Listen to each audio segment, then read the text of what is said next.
Hello folks, this is Sullla again, and you're listening to another video for League of Legends, this one featuring Olaf. This is a video that was sent in to me by one of the viewers. This was sent to me by Deadeye121.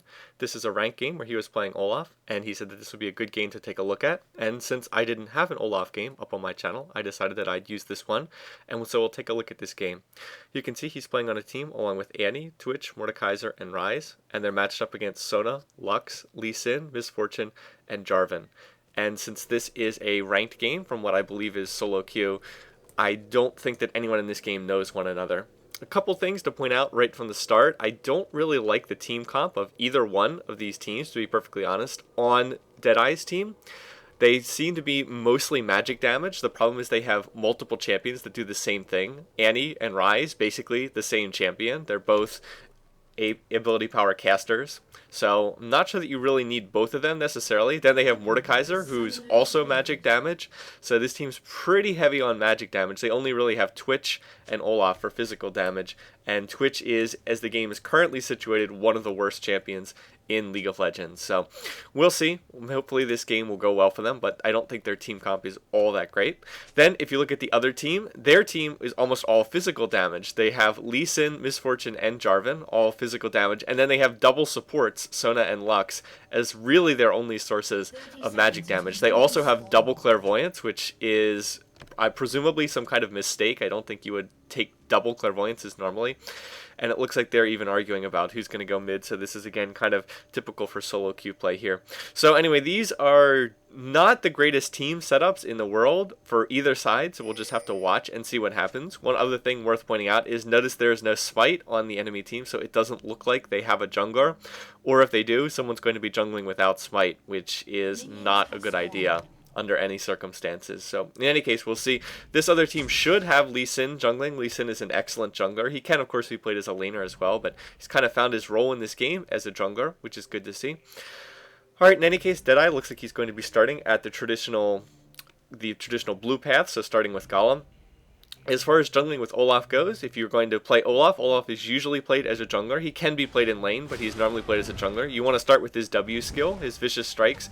You can see it increases his attack damage, and he gains lifesteal and spell vamp. So typical jungling start is cloth armor and 5 health pots, and then you typically want to start with a W. And looks like Twitch was just far enough away not to lose any experience. Anyway, so while Deadeye's doing that, notice that there's 3 champions mid. For some reason, Sona and Lux both happen to be mid along with this Miss Fortune, so it looks like that Annie player took a whole lot of harass there.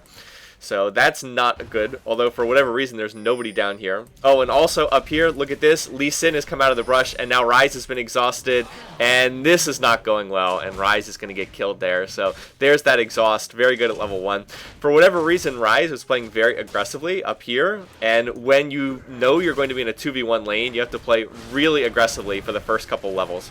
Anyway, Deadeye is coming over here to cover middle lane for Annie, and it looks like the Annie player went back to base and then used teleport to get back to the lane. That's actually a pretty good use of teleport, just because the Annie player would have lost a lot of experience in gold from this first minion wave hitting the tower, and then Annie would have fallen behind in lane, and you really don't want to fall behind in lane early on, because if you lose the first 2 to 3 minutes, you can just be snowballed out of the game before it even starts. Anyway, Deadeye looks like he went and, he got some experience, but now Ryze getting ganked again by Lee Sin up here, and wow, look at where this Miss Fortune is. Wow, really, really interesting positioning from Miss Fortune. She must have come all the way around here to cut off that line of retreat, so leaving mid, going all the way up through the jungle, and then circling around here. I don't know if that was really lucky, or if they planned that. Probably a little bit lucky, but in any case, Ryze has died once again, and this Ryze is now off to a horrendous start. 0-2, 0 minion kills in lane, and both Jarvan and Lee Sin have already leveled, so they're going to be both 3 by the time Ryze even gets back here at level 1. So this game is not going according to plan at all. And going to be kind of difficult to make any kind of normal comments from this game, just because the opening has gone so strangely thus far. So this is not how a typical jungle Olaf game is going to look by any means, but a good example of how you have to react to what's going on in the game. Notice how Deadeye's been spending a lot of time in lane to try to help out the other members of his team. Anyway, this poor Ryze, he can just be blown up and killed pretty much instantly by that Jarvan and Lee Sin players. Anyway, Deadeye going back here, just do want to talk a little bit more about about the Olaf jungle path. Generally speaking, at level 2, you can put a point into... Well, I think most people usually put a point in their Q, but you can also put one in his E. Anyway, his Q is his slow. This is what's necessary in order to pull off ganks with Olaf. That is to try to get kills with Olaf. His Q tosses an axe. There it is, his undertow. You can see tosses an axe to the target location, deals damage and slows. And if he picks up the axe, it decreases the cooldown of the ability. So, in order to get kills with Olaf, you need to be able to hit on your axe coming out of the brush. Anyway, looks like a kill down there in bottom lane. A double kill. Looks like Twitch and Sullla both got taken out, but anyway, just trying to wrap up this jungle path. Yeah, in order to pull off ganks with Olaf, you need to be able to hit on his Q. It is a skill shot. It's a straight line shot, so you need to be able to hit on that. Otherwise, he's not going to be very effective in terms of coming out of the jungle. This right here is very dangerous. You generally don't want to be running around in the jungle on 100 health. It's very, very easy for the enemy team to kill you, particularly if they have double clairvoyance. So it looks like this is going to work out, but that was definitely risky. If Misfortune, if that had been clairvoyance and Misfortune walks up here, that's pretty much an instant kill, and you're handing red buff to the other team, which is never a good thing. And Mordekai's... Oh, this Misfortune just leaves her lane again and again and again. Looks like she ran down the bottom lane and was able to get a kill on Mordekaiser. So, guys, what do you do? How do you prevent this? This is something you will often see in solo queues. Someone in mid just, like, deserts mid over and over to run to other lanes and gets kills. How do you defend this? Well, you ward. You toss down a ward here. You toss down a ward up here on the river. And then you can see them coming ahead of time. So that's how you can turn that one around. Buy wards. Wards are your friends, guys. Particularly in solo queue where there's not a lot of communication. Buy wards. Keep the river warded. It'll make it so that when somebody is in mid and they're running around the map constantly, they'll just be wasting their time. And you can punish them for being out of lane because they'll start to fall behind the person who does stay in lane. Anyway, looks like Deadeye's coming down here. This Lux player is very, very low, so it looks like Deadeye just needs to come forward. Anyway, random flash there from Lux. That's weird. I don't know what's going on there, but I think Deadeye actually waited a little too long, but there, he did hit on the undertow, so he did hit on the slow. Continuing to go after Lux. There's the ignite, and that's going to be a kill, so nicely done. Deadeye finished off the Lux player with Reckless Swing. That's his E skill, where Olaf deals true damage to his target, but also deals true damage to himself. So very good for taking down tanky characters, not so good for taking down squishies because you deal close to true damage anyway. But against highly armored targets, against tanks and the like, his E skill, his Reckless Swing, is very, very useful for taking them down. And if you have enough lifesteal, the true damage to yourself doesn't really hurt that much because you'll be getting some of it back via lifesteal. Anyway, I think there was another kill somewhere else on the map. Sorry if I missed it. I don't know quite where it was. Anyway, must have been in another lane. But anyway, right now, pushing on this bottom lane. This feels a little dangerous to me. I'm not sure that Deadeye should be over here. On the plus side, the enemy team doesn't have another jungler, though, so he can feel free to go in and evade, but yeah, this is the danger if the enemy team comes and sees you here. Remember, they do have those clairvoyances. If they have any kind of wards, they'll be able to spot him, but looks like Deadeye is going to make his escape. Used his Ghost there. Olaf is one of the champions that you can run Ghost on as opposed to Flash. That is, he's a champion you don't necessarily need to use Ghost or need to use Flash on due to the way his ultimate works, which I'll talk about in a minute. Deadeye, not a good idea there to smite the Golem, like to start it. You usually want to smite at the end to make sure you get it. Now, granted, no one on the enemy team has smite. Like, they don't have a jungler, so you don't have to worry about it being stolen away. But still, nevertheless, you don't really want to be doing that. Just not a good idea. You generally want to smite at the end, not at the beginning. So, anyway, double kill in top lane. Ryze and Jarvan killing one another. Don't know quite how that happened. Not entirely sure. But somehow that Ryze, who is incredibly underleveled and is unbelievably underfarmed with only 8 minion kills, did manage to get a kill. So, anyway, I don't know what's going on there, but that Ryze was, in fact, able to get a kill on Jarvan somehow. I don't know how. Jarvan's 2 levels higher and has way, way, way more minion kills. Maybe it's because Jarvan hadn't been back to base yet. Looks like he hadn't bought any items the whole game. So anyway, to get back to the earlier point, why do you take Ghost on Olaf instead of Flash? Well, it's because when you pop his ultimate, you can see while it's active for 5 seconds, Olaf is immune to disables and reduces incoming damage by 20. So the fact that he can't be disabled means that you don't have to worry about stuns, you don't have to worry about slows. You can pop your ultimate and then pop Ghost, and you'll be able to get out of almost anything. Wow, Annie totally whiffing on Tibbers right there. That is not a good Annie play right there. And right there looks like Misfortune's going to flash back, and yeah, she's going to get away. That was not a good Annie stun at all. At point blank range, you really shouldn't be missing on Tibbers that way. So anyway, not sure what happened there, but just a misplay, I guess.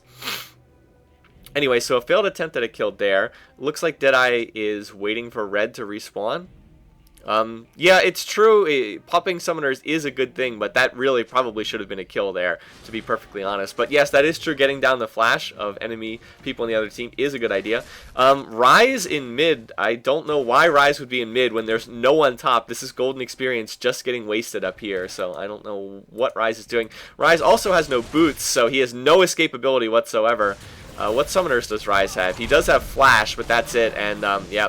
Well, again, a good example of why running around with no boots is outside of lane isn't a good idea. And Annie in trouble too, and Annie's going to go down. So this has not gone very well for the solos. Rise 1-4 with 8 minion kills. That is really, really not good. You can't be this far behind in this game, or your team is just going to be in deep, deep trouble. So Deadeye is basically taking over top lane, which is what he should be doing if Rise is not going to be up there. You want somebody to be getting the golden experience. So anyway, that's, again, it's not really what you want, but if your top lane is not going to be up there and not going to be farming, you do want someone to take it.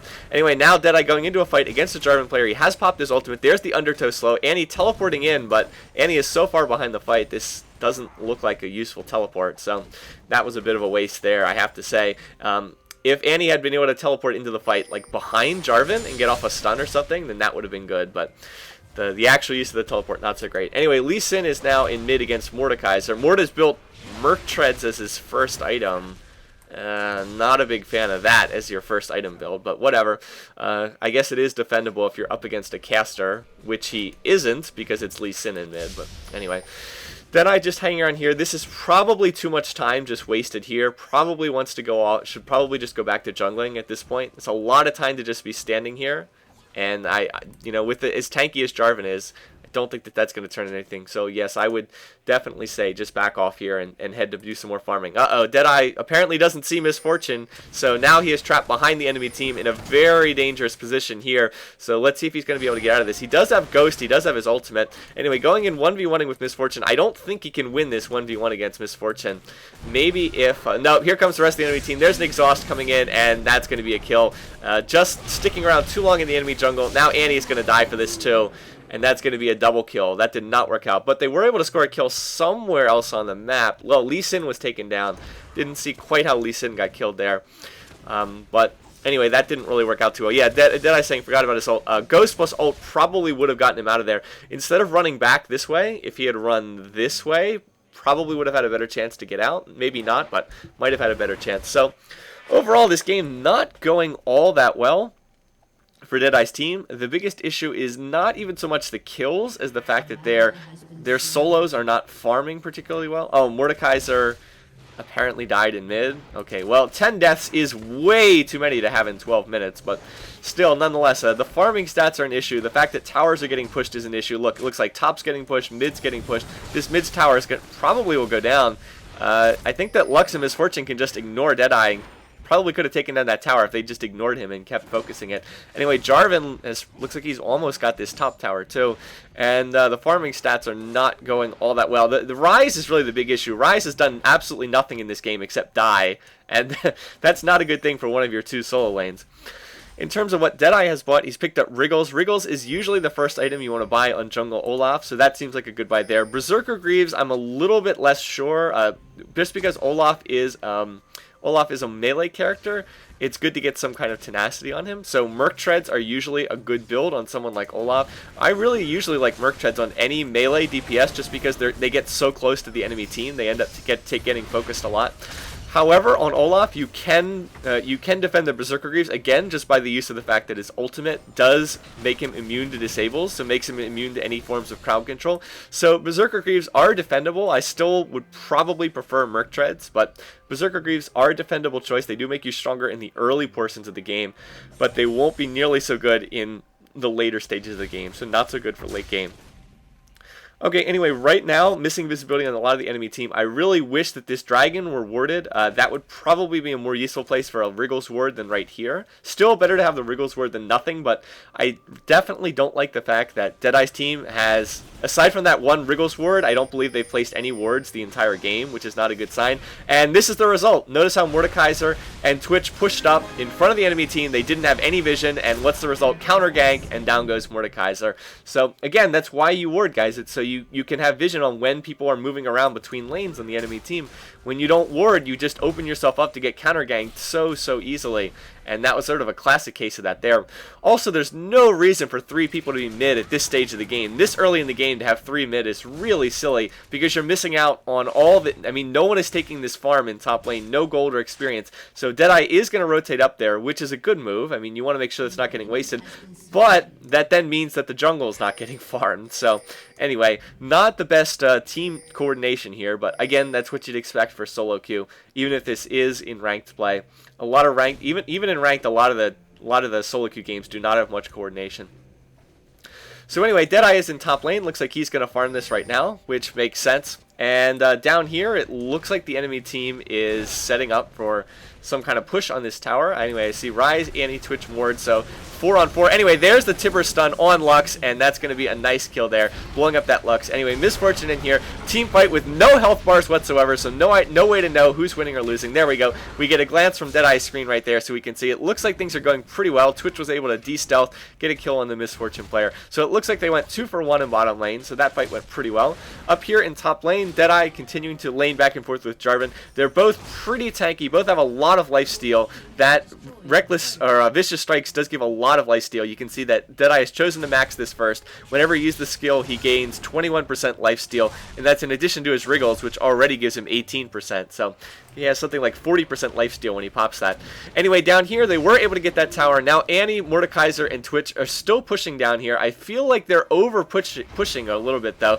They're very far away from the safety of their own towers, and I'm not sure that this is going to end all that well. Haven't actually seen what happens here in this game, but just feels like this is a situation where you want to cut your losses and back out. So yeah, it looks like a good move here just to back off. You got that tower, now time just to back off, get out of there, and be happy with what you've gotten thus far.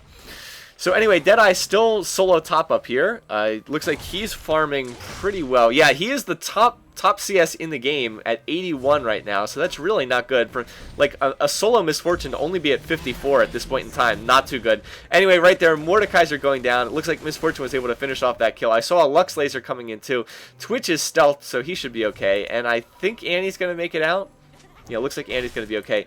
One issue, even though Deadeye's farming well, one of the problems is he spent so much time in lane that these jungle buffs are not being taken. I mean, look, Blue's still here. He's only taken Blue and Red one time, I think, in 17 minutes. And the enemy team, having no jungler, they haven't taken their buffs at all. So again, a sort of a sign that the game is not being played at as high of a level as it could be. When buffs are just sitting there not being used, that's generally not a good sign for level of play.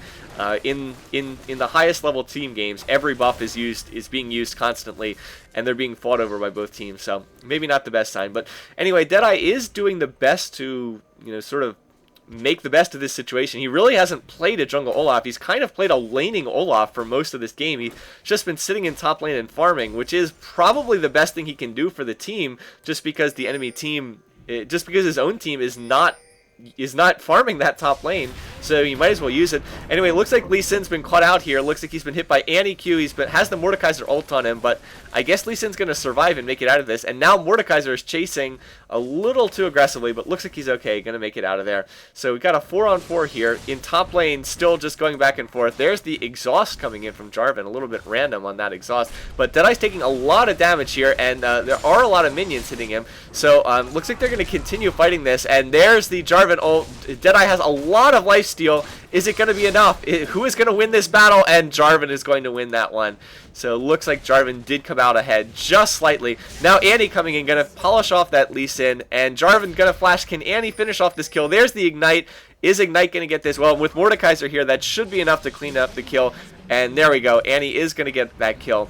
Going to go back in, have Tibbers tank the tower. So it looks like they were able to go 2 for 1 there.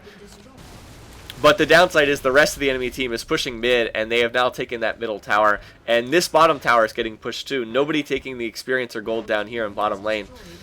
But to counter that, they are going to get tower and top. So let's see. Let's try to look at total towers down. Let's see. 2 towers down for Deadeye's team. 1 tower down for the enemy team. So they actually are ahead in terms of towers.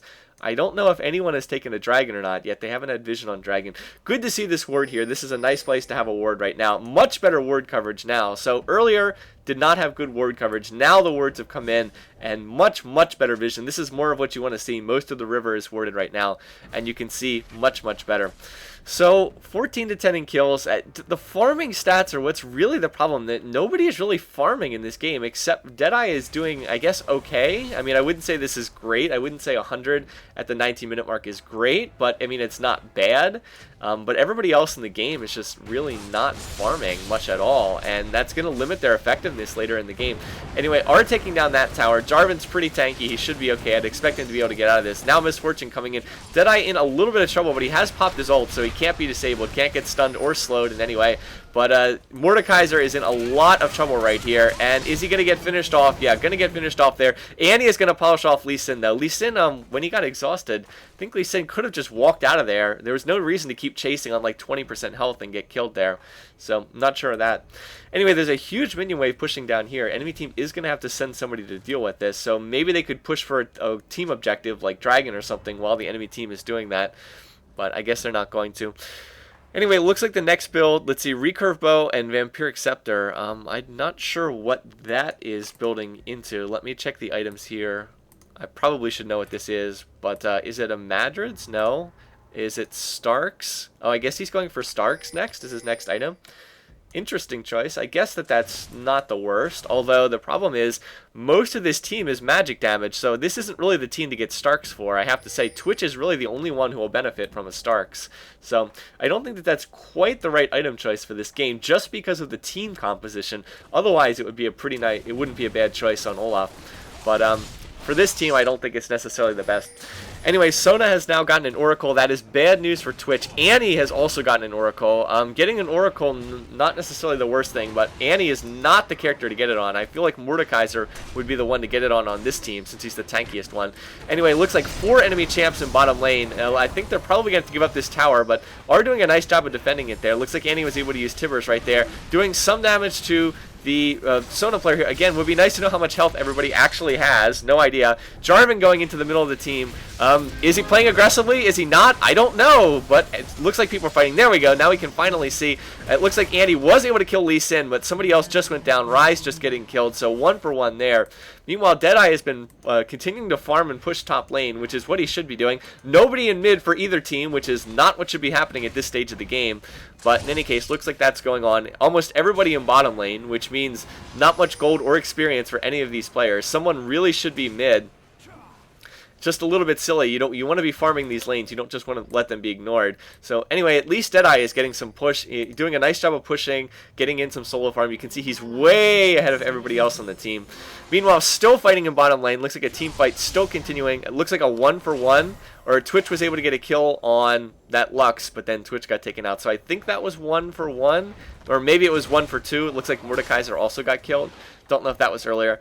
Still waiting to see if anyone on the enemy team... Oh, anyway, here comes Lee Sin. Looks like Lee Sin is going to... Wow, Bloodthirster on Lee Sin. Not a big fan of that item choice. Not a big fan of Bloodthirster on melee DPS because of the amount of danger they have to expose themselves to.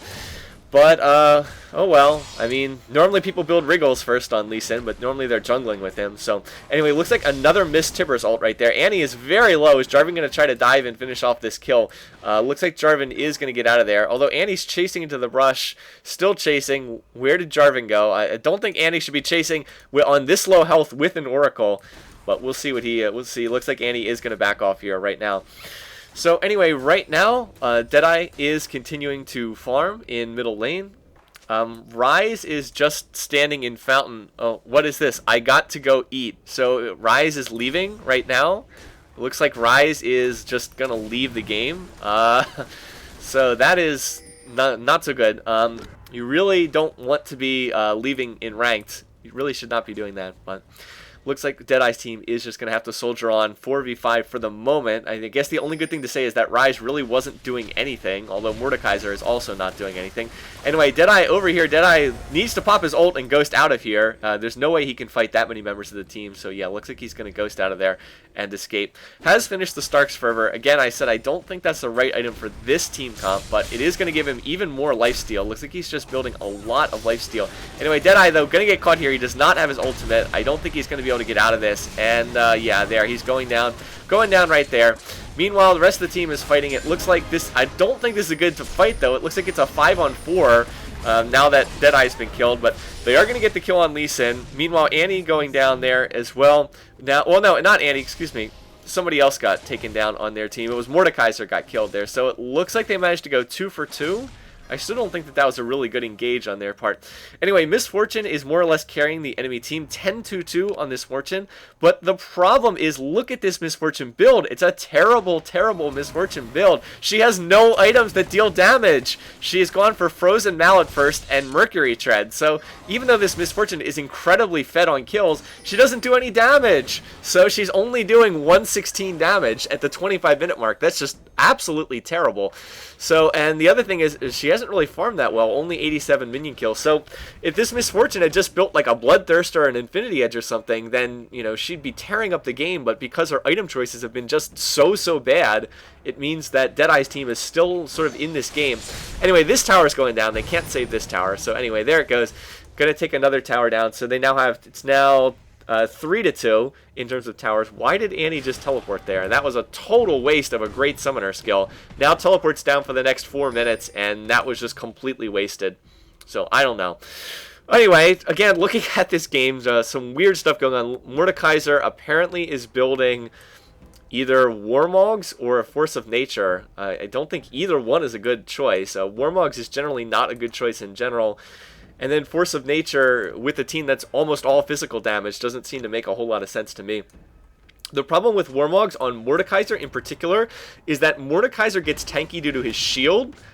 His shield is what makes him tanky, so you want to build armor and magic resist, which scales off of his shield. If you build extra health through Warmogs, it doesn't function with his shield. It doesn't synergize with his shield at all. So there's really no need to do that. Oh, anyway, Twitch able to get a kill on Lisa. Not sure what was going on there. Think that the enemy team may have been doing Dragon there. Not 100% sure. So, anyway, I guess we'll find out. But Deadeye taking the red buff. He is the right person to take the... Yeah, either him or Twitch would be the right one to get it on. Probably more useful on him. But at the moment, 1-3-2. This Annie player is somehow 7-2-2, even though I feel like Annie's been out of position much of the game. But somehow is 7-2-2. Started with Catalyst, and I'm not sure what Annie's building next off of that. Anyway, they did spot the enemy team, but enemy team knows they're here with that Clairvoyance, so not going to be a surprise. Looks like they didn't take Dragon. I don't know if anyone has taken Dragon yet this game. I haven't seen, there hasn't been too much word coverage of Dragon so far, so hard to say. Anyway, no visibility on the enemy team, so this is a risky Dragon to do when you don't know where anyone on the enemy team is, and they seem to know that they're here because they did Clairvoyance it. But nonetheless, they might be able to get this. Yeah, pulling the Dragon back a little bit further into the river seems like a good idea. Deadeye does have a ton of lifesteal, so anyway, we're able to take that. I wish I knew where the enemy team was. I'd be worried that they're at Baron, but they do have a ward over there, so not sure where the enemy team is. Have to be very careful about engaging in fights just because of the 5v4. Anyway, here they are. Now you can see the enemy team. Good ward spot right there. So have to be careful not to get flanked here. You can see they're coming in to try to circle around. They kind of need to back out of this. Mordekaiser is a little late getting out of there. He might be in trouble, but yeah, there's the ghost. Gonna ghost. So he will make it out. Did have to burn his ghost though. So feel like he probably could have avoided that if his positioning had been a little better. Anyway, farming stats low across the board. Deadeye has the only one who's really farmed that well. We're almost at the 30-minute mark, and only one other player is over 100, which is really not good. Anyway, minion push taking down another tower on top. The best thing that Deadeye's team has going for them is that they've managed to get a lot of push in. They've taken down a lot of towers. They've taken down 4 already, and the enemy team's only taken down 2. That is a lot of global gold, and I I don't know if you get experience for towers. I don't think that you get experience for towers, but you do get the global gold, and that's pretty significant. Anyway, I could be wrong. You might get experience. Not 100% sure, but it has opened up a lot of the map. The enemy team's blue buff has been quite exposed, but since Deadeye's team isn't even taking their own blue buff, I guess it doesn't matter that much. Anyway, looks like we might have a team fight coming in here. Deadeye going in to engage right there. Looks like he's trying to engage on Lee Sin first. There's the Tibber stun, doing a lot of damage to Lee Sin, and down he goes. But meanwhile, Deadeye taking a lot of damage. Miss Fortune ult into the middle of the team. Right now, bursting down Sona, so nice job there to just blow up that Sona player. Annie is going to get taken down right there, so there goes the Oracles. Are they going to manage to finish off this Lux player? Don't know. Meanwhile, back here, Deadeye going on the carry, which is exactly what you want to do with Olaf. You definitely want to go in the carry. Oh, but that Lux laser doing a lot of damage, just blowing up Twitch, and Deadeye is on one hit, so it looks like he's going to back as well. So Lux doing a nice job. Looks like 2 for 4. Wow, they went 4 for 2 in that fight. Came out pretty far ahead, so surprisingly well. I think that the enemy team just didn't fight that one very well. It was a straight 5-on-4 between the two teams, and they lost it pretty badly, so not a good job there. But I will say that Deadeye did a nice job of going after the squishy members of the team. If you noticed, he went after and burst down the Sona player at one point in time. And then when Miss Fortune was unprotected, he ran right after Miss Fortune. Probably did want to go after Miss Fortune pretty early on in the fight, but they're able to get Lee Sin. And just overall, it looks like they came out ahead in that particular team fight.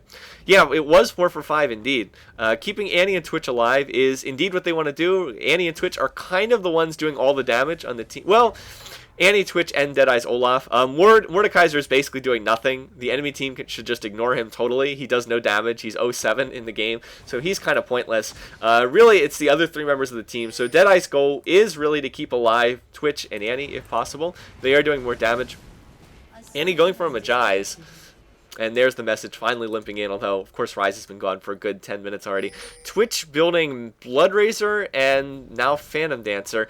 I don't really like this build either. He doesn't do any damage. You got to build damage items if you're going to be playing an attack damage character. His items don't really give him any damage. You can see Madrid's only gives you 30, and Phantom Dancer doesn't give you any damage at all. I mean, it gives you other great stuff. It gives you attack speed, it gives you critical strike chance, but if you're not doing any damage, then what's the point? Even if you attack really fast, it doesn't really matter. Now, Twitch's ult does give him damage, to be fair, but Twitch dies so easily. Yeah, that was probably not the best place to try to make a stand. There's all 5 members of the enemy team here, so you can't really fight 1v5. Anyway, 5 members of the enemy team here. Mordekaiser just dodges that late binding, but that does mean that Deadeye can continue solo pushing this top lane. Olaf not a great pusher, but at this point in time, he can't get back to this fight. Might as well push this lane. Anyway, the enemy team, they have 5 here. It's a 5-on-2. They should just dive this tower and kill Annie and Mordekaiser. There's no reason not to. They don't even need to worry about minions. With 5 here, they can definitely just blow these up. But they're playing very hesitantly for some reason. I don't know why they're doing that. When you're in a situation like that, 5-on-2, just dive the tower and kill them. Meanwhile, Deadeye is making a lot of progress here. Anyway, it looks like he's getting this tower. Looks like he is going to get this tower, and they've now backed off, which is the worst thing to do in that situation. Deadeye's now going to go 1v1, and wow, he's doing really well. Is he going to be able to kill this Miss Fortune? Looks like Miss Fortune is going to be able to get out of there. Now Deadeye's going for the inhib. And here comes Lee Sin. He needs to get out of here, but has already used his ultimate, and he's not going to be able to survive. So that is going to be a kill on Deadeye. But nonetheless, that push went really well. He got a base turret, the inhibitor is exposed, and the enemy team, for whatever reason, just stopped pushing in this lane. They could have just taken his 5, dived the tower, gotten this tower, and then gotten the inhib. I think for sure they could have done that, but for whatever reason, they just like backed off and stopped pushing. So I don't really understand that, nor do I understand why there's 3 wards next to each other right here. But in any case, that ended up working really well for Deadeye's team. Yeah, saying I can 1v1 but not 1v2. It did work really well for Deadeye's team, but don't think that was a good. I think that was more of a mistake on the enemy team's part. I think they could have just dove this tower and bottom 5v2, rolled over the Annie and Twitch players there, or the Annie and Mordekaiser, and then gotten inhib off that. So not really sure what they were doing there. Anyway, in terms of itemizing, you can see that Deadeye has now picked up a Frozen Mallet. This is a good item on Olaf. It gives him basically a permanent red buff, permanent slow. It gives the slow, it gives the huge health bonus. Now, why do you want the health bonus on Olaf? Well, it stacks up through his vicious strikes. You can see you get extra damage based on your maximum health percentage. Anyway, Get back to that in a minute. We do have a fight going on here. Deadeye just running right through the Sullla ult because he can't be disabled. Enemy team was over aggressive in pushing that middle lane. We're able to get one initial kill, and now they've gotten a second kill on Jarvan. Right now, Lux is very low. Twitch is going to pick up the kill, and that was a 3 for 0 right there. Got that Lee Sin kill. Enemy team just too aggressive at diving that middle tower. We're able to counter gank that. Counter ganked it perfectly. Olaf ran right through all of the crowd control because he had his ultimate running, which is just exactly what you want to do in that situation. So right now, right now they can do one of two things. They can go for this tower, or they can take Baron. One or the other. But they're doing neither one right now. Oh, also another good call. Going for the inhib. Okay, never mind. That is also a really nice thing to take, particularly because they're behind. Oh, Twitch going to de-stealth, going on that misfortune. Can they pick up this kill? Is he going to get the expunge? And no, looks like he's not going to get that. But looks like they still are going to manage to get inhib here on 1 or 2 more hits. And there it is. Down it goes. Going to be able to get that one. So also a good call to go and take that inhib. I probably would have said to go for Baron to my team in that situation, but inhib, also a good choice, also a good decision. That does mean that now the lanes are going to push backwards in favor of Deadeye's team, going to push these lanes, and that helps a lot when you're in a 5v4 situation, because the best thing to do, if it is 5v4, is stick 4 people in one lane, 4 people in one lane and push, stick 1 person in the other lane, and then force the other team to try to react to that. Basically, you just try to spread them out and take advantage of the fact that they don't have as many players as you do in the game. Okay, so anyway, getting back to what I was saying before, the reason why you want to build a lot of health on Olaf and why Frozen Mount is a pretty good item is you can see his attack damage, his Vicious Strike's attack damage scales off of max health, 1% of max health. So by stacking up a lot of health, you do get extra damage on his Vicious Strikes. So again, one reason why you'd want to do that, makes Olaf stronger. And of course, you do need to be generally tanky as a melee DPS in the first place. Now, one thing that is missing from this build is magic resist. You can see that Deadeye doesn't have any magic resist, but he can get away with that in this game because their team doesn't deal much magic damage. Lux is the only one dealing magic damage on this team. Sona, you can see, is straight support. Everyone else is attack damage. So he can get away with that in this game. But otherwise, against a different team comp, you'd have to build more magic resist. So just something to keep in mind. Anyway, Deadeye has been buying a lot of wards, which is nice. Looks like they're coming down here.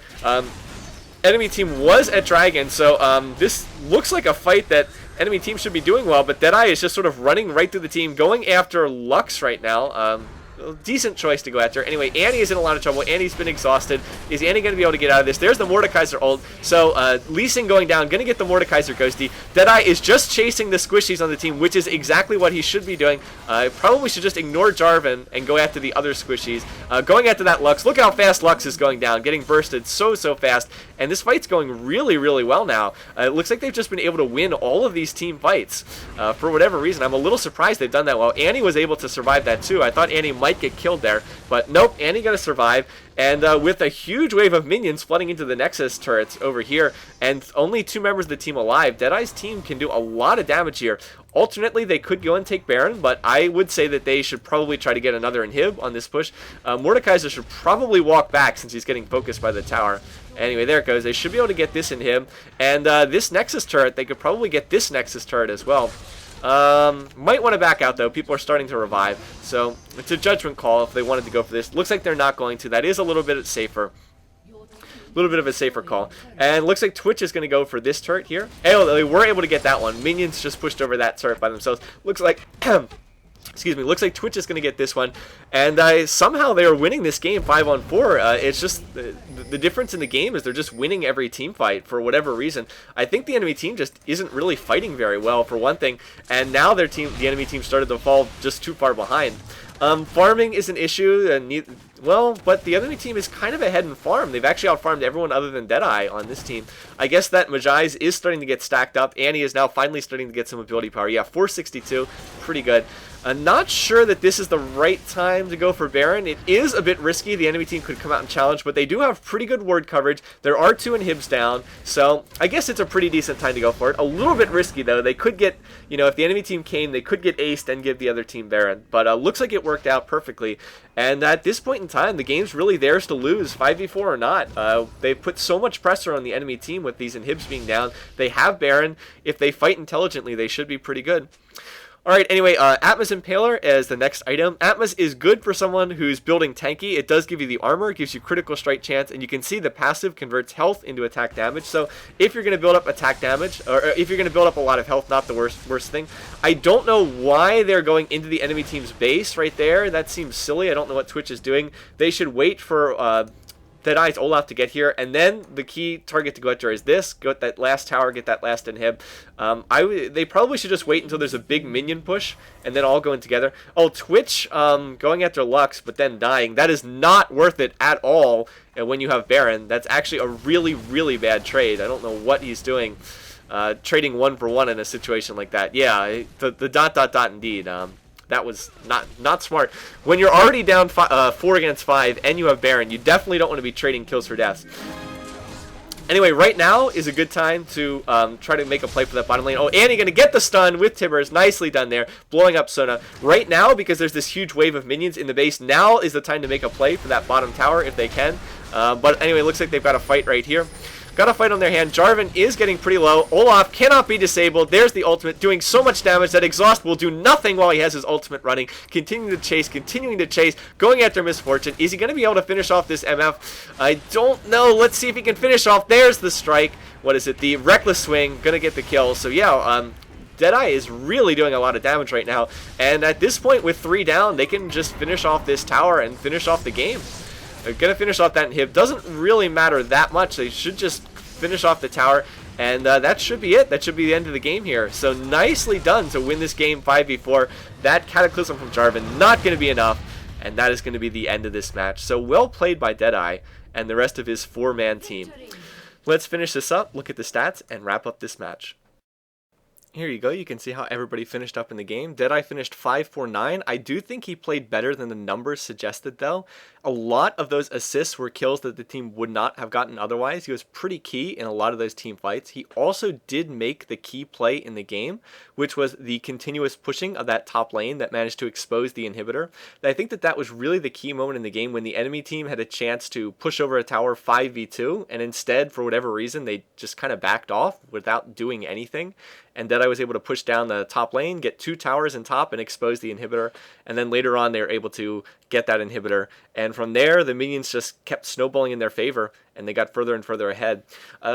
Pretty good game from the Twitch and the Annie players. I won't say that I love some of those builds there. I'm not a big fan of Mejai's on Annie. I don't think it's don't really think it's really that great of an item. But they were able to clean up most of the kills. They did a good job in the team fight, certainly. Mordekaiser, I didn't think really did that much. He did get his ultimate on the right person a number of times, and I guess he tanked, but the enemy team mostly could have just ignored him because he wasn't doing any damage in those fights. If they just ignored him, then they probably would have done better in those team fights. Ryze did nothing in this game except feed kills to the enemy team. They were probably better off without him. I mean, ironically, Deadeye's team looked like they started winning once Ryze was out of the game, as funny as that sounds. I don't know what kind of a build that is either. Why you would get 2 tiers is beyond me. I can't possibly think of any reason to get 2. I mean, what is he going to do? Build 1 into Archangel Staff and 1 into Manamune? It just doesn't make any sense. So whatever. It is called a unique passive for a reason for anybody watching.